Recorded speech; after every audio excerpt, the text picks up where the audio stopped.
میں آئی کہ ابھی ترکی میں زلزلہ آ گیا اور سیریا میں مجھے بہت سارے لوگوں نے کہا کہ وہاں کچھ بھیجا جائے، تو میں نے انہیں کہا کہ وہاں کی مسلمانوں کی جو حکومت ہے ترکی کی،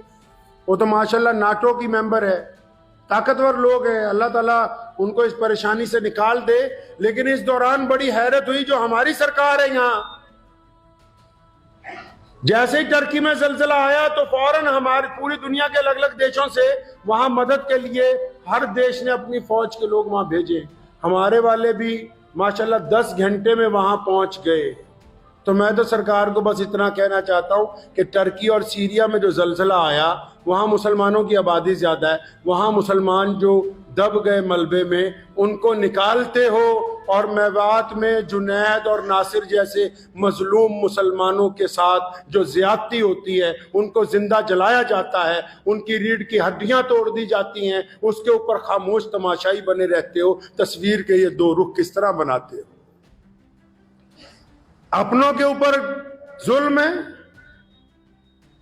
حکومت کے اداروں کو نظر نہیں آیا کہ جن 2 مظلوم بچوں کو قتل کیا گیا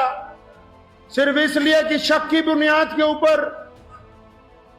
آج بھی لوگ وہاں گاؤں میں بیٹھے ہوئے روزانہ احتجاج کر رہے ہیں۔ تو باہر دنیا میں سمجھتا ہوں مدد سے پہلے اپنے ملک میں اگر کوئی زیادتی ہوتی ہے، کوئی ظلم ہوتا ہے تو مذہب کی بنیاد کو انصاف کی بنیاد نہ بنایا جائے۔ دین نے یہ سمجھایا اور پوری دنیا کا یہی قاعدہ ہے کہ جب عدالت میں جج کرسی پر بیٹھتا ہے، یا جب کوئی پولیس افسر اپنے دفتر میں بیٹھتا ہے، یا کوئی حاکم اپنی کرسی پر بیٹھتا ہے، تو پھر اس کا مذہب انصاف ہوتا ہے، دیانتداری ہوتا ہے، لوگوں سے برابری ہوتا ہے، وہاں کوئی اونچ نیچ نہیں دیکھی جاتی ہے۔ 2 بچوں کے ساتھ، نوجوانوں کے ساتھ اتنا ظلم، اور ظلم کرنے والوں کو بھی کہتا ہوں کہ 1450 سال کی تاریخ اس بات کی گواہ ہے کہ کبھی بھی کسی کے اوپر، کسی نہتے پر، کسی غریب پر، کسی مظلوم پر، کسی بھی بہادر آدمی نے جھنڈ بنا کے حملہ نہیں کیا۔ ہمیشہ اگر کبھی 1-2 لوگوں کو، جنگل میں بھی اصول ہے کہ اگر کوئی ایک آدھا چھوٹا جانور پھنس جاتا ہے تو سارے گیدڑ جمع ہو جاتے ہیں وہاں۔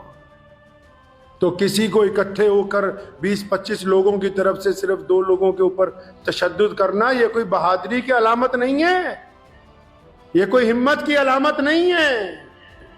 یہ ناانصافی ہے، ظلم ہے۔ اور اگر زمین کی عدالتیں انصاف نہ دیں گی، خدا کی عدالت موجود ہے، کبھی تو کبھی اللہ تبارک و تعالیٰ کی طرف سے ان لوگوں پر بھی پکڑ آئے گی۔ اور جو لوگ وہاں ان کے مظلوم ہیں، جن لوگوں کے گھروں کے بچے شہید کر دیے گئے، ان کو بھی کہتا ہوں بڑی صبر کے ساتھ اور ہمت کے ساتھ اس مقدمے کو لڑیں، اور اس امید کے ساتھ کہ آزاد ہندوستان میں ہم نے انصاف کو لے کے رہنا ہے۔ اور جتنے مسلمان لیڈران ہیں پورے ملک میں، جو خاص کر پارلیمنٹ میں بیٹھتے ہیں،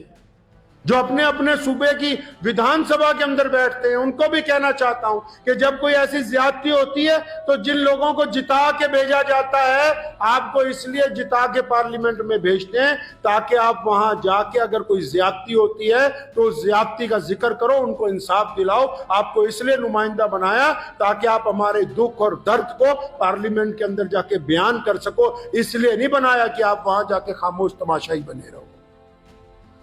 تو یہ میں گزارش کروں گا بھارت سرکار سے بھی، اور ہریانہ اور راجستھان کی دونوں حکومتوں سے،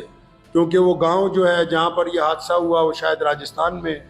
جہاں کے وہ رہنے والے ہیں بچے، اور جو حادثہ ہوا وہ ہریانہ میں ہے، کہ جب انصاف دیں تو آنکھوں کے اوپر کسی بھی مذہب کی کوئی اینک نہ لگائی جائے، بلکہ یہ سمجھ کے دیا جائے کہ اس ملک میں انصاف کا راج قائم رہنا چاہیے، غنڈہ گردی کا نہیں۔